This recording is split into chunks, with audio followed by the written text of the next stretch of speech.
welcome back to Museum Diaries. We're here and I take the drone up. I'm going to tell you guys, I am really impressed with this drone. The Mini 2. It flies super fast. I was able to lock in between 23 and 24 satellites. I took it up about 320, 330, 40 feet. And as you see here, I fly over the house. I'm flying over in the direction of Van Nuys and the 5 freeway. And there's a reason why I'm taking you there today. And once we get there, I'll show you. One of the interesting things that happened right here is I had the drone in sport mode. And when the drone is in sport mode, it can fly anywhere between past 20 miles an hour. And I couldn't get it to fly more than 11 miles an hour right here. So what I did is I switched it over to normal mode, which it flies at about 12, 11 miles an hour. And I re-switched it to sport mode. And when I did that, it was able to pick up speed. So right there, we're looking at Van Nuys Boulevard, passing the 5 freeway. I'm still going pretty slow right here, but I'm pretty high up in the air. And as I get closer to the freeway, I go a little bit even higher. Right here, I'm probably at about 300 feet in elevation. And then I head on over, I get it into sport mode, I start flying at about 25 miles an hour right here. And as you can see there, what I'm zooming in at, what I'm looking in at is the the Van Nuys exit of the 5 freeway northbound. And that's what we're looking at there. You can see a car getting off the freeway.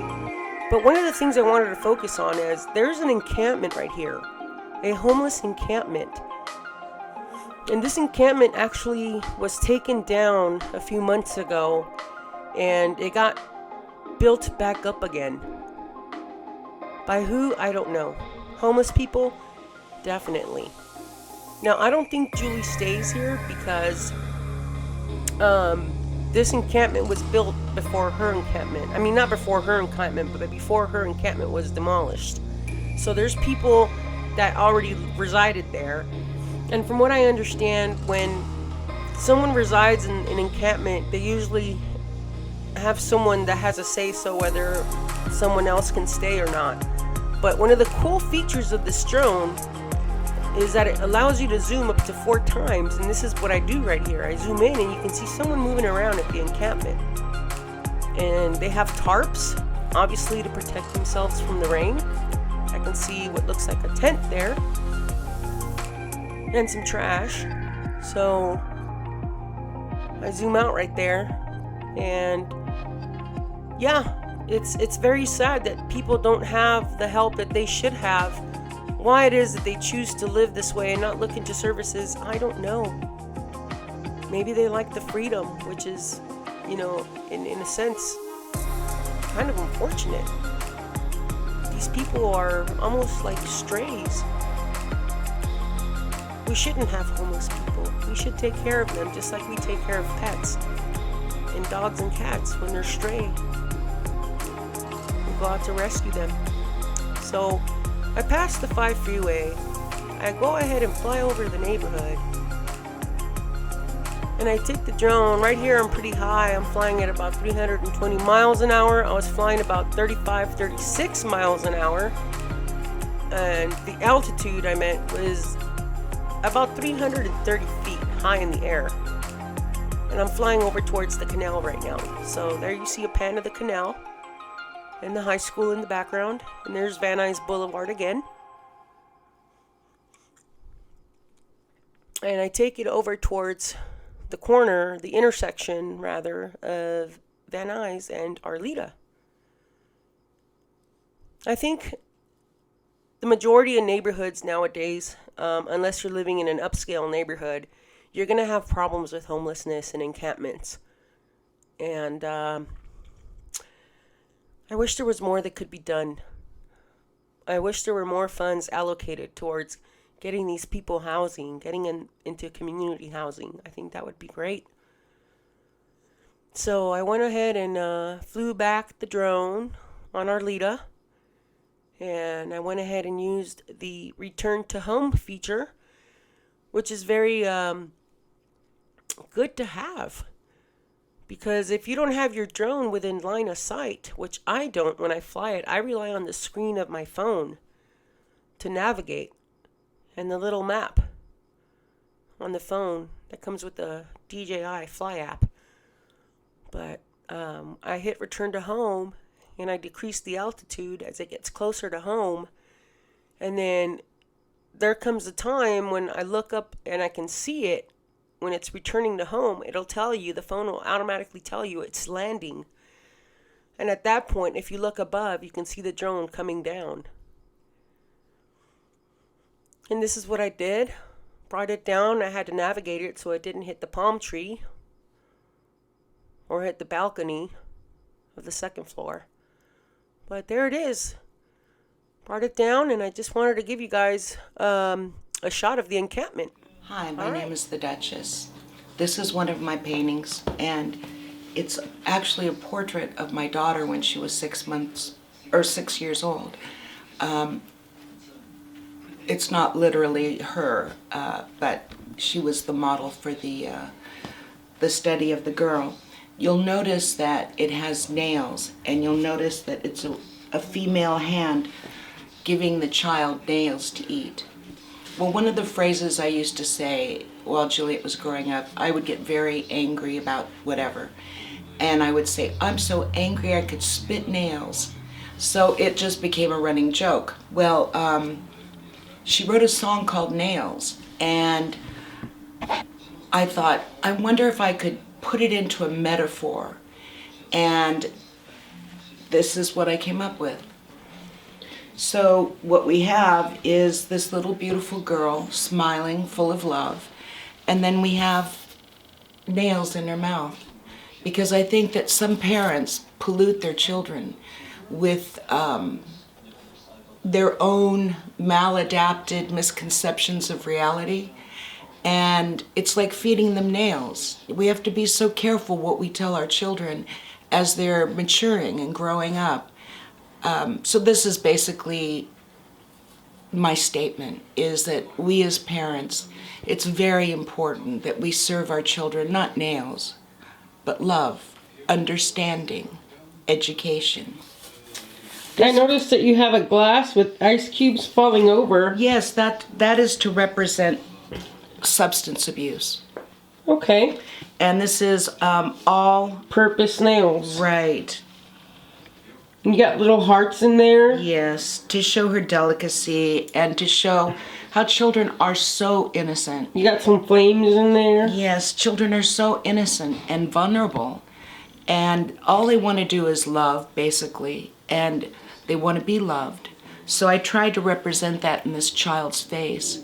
A longing for love and acceptance. And, you know, even at the point where she's sacrificing herself with the nails, and she's still smiling through it. She does look like Juliet when she was little. Yes. She's got that smile. Now this next one is one of Dr. Wallace, my late husband. This is him. And this is Juliet when she was a little girl. She's dancing by the tree of life. This is me. This is me as an artist, and you can see that I have a key around my hand, because to me, the keys to freedom is art, for me personally. Here, you'll see my reflection. This is how all beauty fades, and that we age. And this says master. This is in Greek. And he has a time clock, because my late husband was older than I was, substantially. Mm-hmm. But we fell in love. And we always both knew that his mortality was going to come before mine. So every hour that we had, every day that we had together was really precious to both of us, because we were truly in love and respected one another. That's a great painting. Thank you. It's got so much detail. I love it. Thank you. We need to sell this art, and we don't want to bombard you with art, but I guess we're going to show one more, and this will be it. All right. This is a self-portrait, and it's called Backbone of Steel.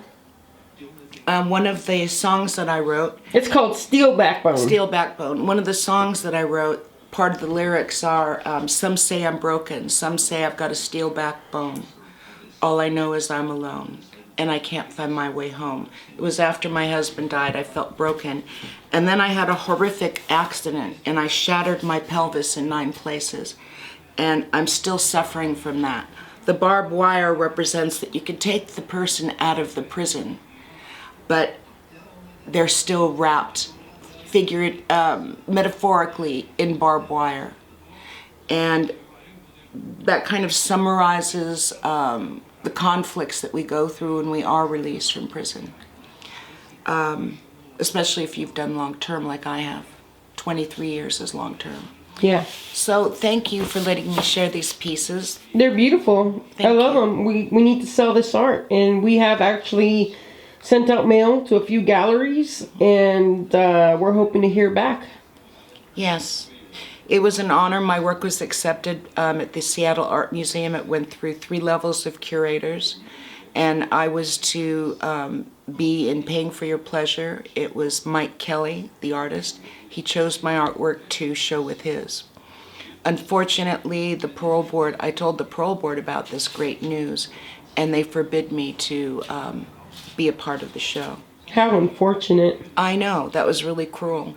And what was going to happen with the art was, after we had the show at the Seattle Art Museum for the Millennium Show, which was a huge thing, huge deal, my work was going to go to the Los Angeles Museum of Contemporary Art in their permanent private collection, yes. And that was a huge honor. Unfortunately, as I said, the parole board guaranteed I would not be let out of prison if I tried to show my art. I think for them, especially for Kit Bale, the chairman of the board, she couldn't stand the fact that I would get recognition from a lot of different places and a lot of important people and organizations that supported my release from prison, and job offers that were phenomenal.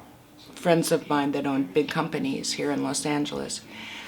Unfortunately, she wouldn't parole me, so ultimately I had to file a suit. We got her fired from her position, and I was released from prison about 2 years later. They elected a new chairman of the board, and thank God for that. Yeah, it was a miracle. But that's a sordid tale that has to do with my ex-wife, Mickey, and her relationship with the chairman of the parole board, a woman, Kit Bale, who apparently had a crush on my wife. And anyway, she didn't want me out of prison. Sounds like she did everything within her power to keep you in. She did. And keep you silenced. Successful. Wouldn't even allow you to exhibit your art. Right. Yeah. Right. Okay. Well, thank you for sharing that bit of information and sharing your pieces with me, with our viewers. They are absolutely lovely. I can't wait to see these exhibited in galleries here in Los Angeles. I'm ready now. I'm ready. We've got so many. Okay. Well, that's where we're at, everyone. We're hoping to hear back from some galleries so we can exhibit her artwork. So keep your fingers crossed and say a prayer. Bless you all, and peace be with you, and much love. Thank you, guys. We love you all. Bye for now.